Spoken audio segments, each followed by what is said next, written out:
Hello everyone, welcome to this episode on a complete lockdown now or later.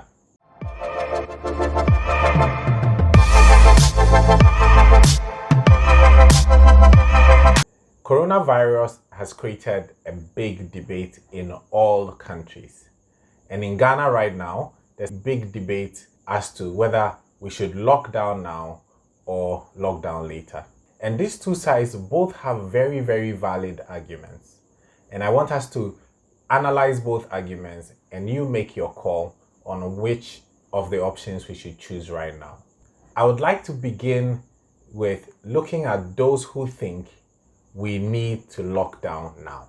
Their first argument is shut down now and reduce the carnage that can occur if we don't. We need to keep the death toll at the minimum.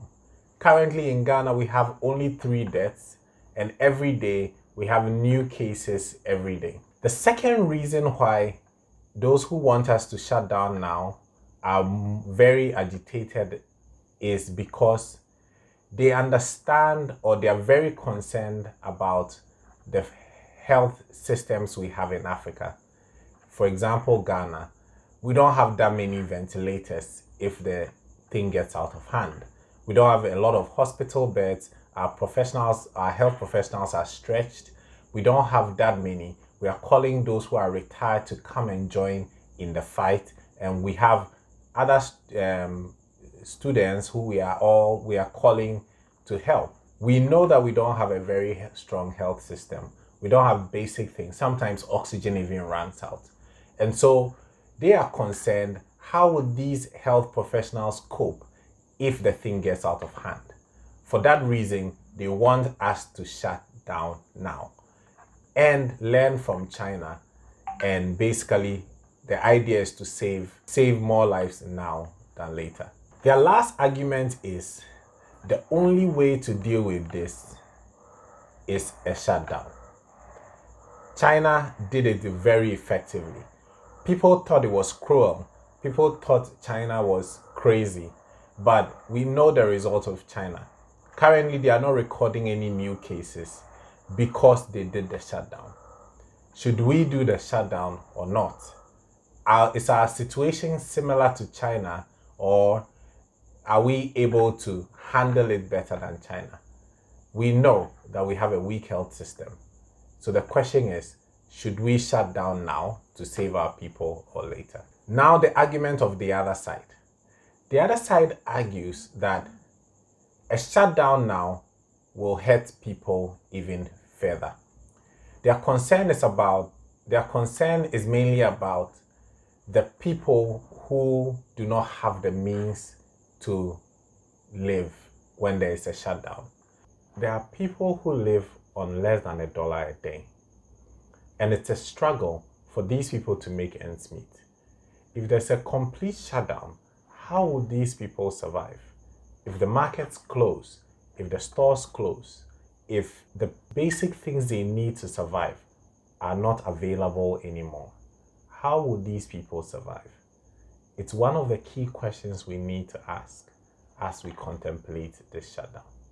The other argument that has dominated the conversation is social amenities.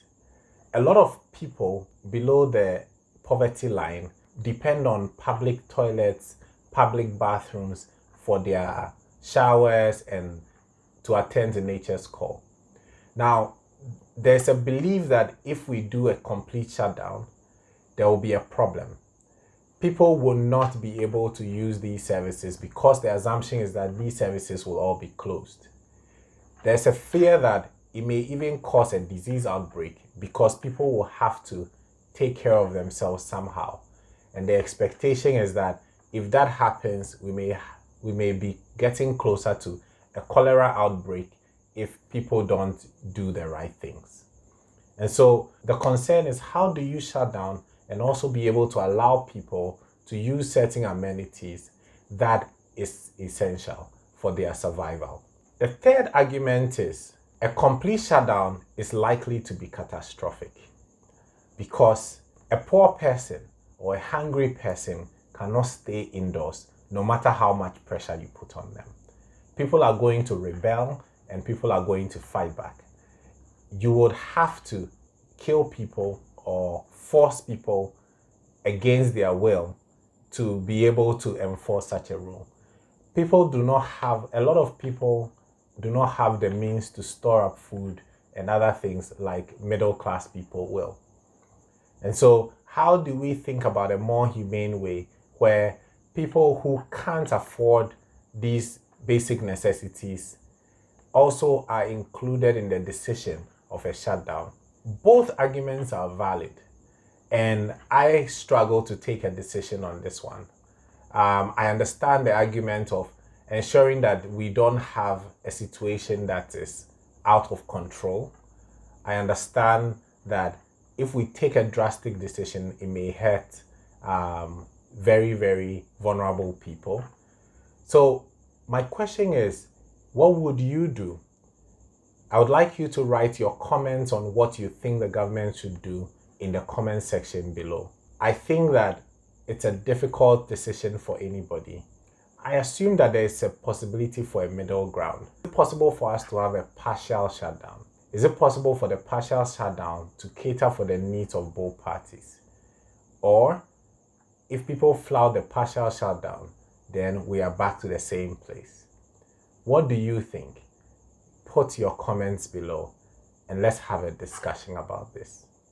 It is time we take a decision that serves the interests of our people. If you like this video, please don't forget to subscribe, don't forget to share, don't forget to leave a comment, and let's build a better Africa together. See you in the next episode.